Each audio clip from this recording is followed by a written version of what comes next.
So this is our bobble stitch. It's quite easy once you get the hang of it.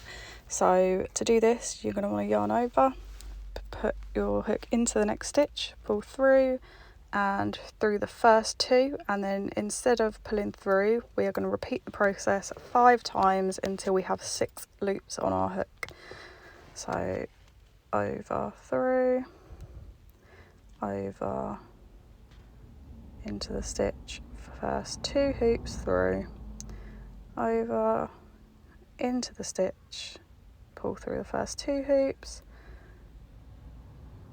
that's it. Then you'll want to count. Once you've got your 6 on there, you then yarn over, pull through all of them, and that's it. So then you single crochet into the next stitch. When you do that, push the bobble stitch up, and when you finish that single crochet, it will then push that bobble stitch up. That's it. And then you single crochet as normal, or carry on with your crochet pattern as instructed. So as this one was for my cougar pattern, it requires 3 bobble stitches in close succession.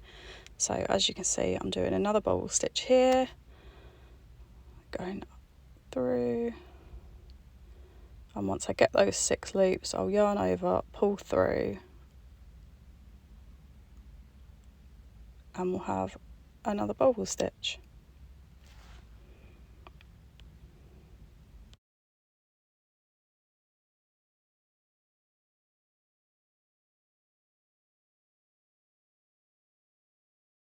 I hope you found this helpful, and happy crocheting.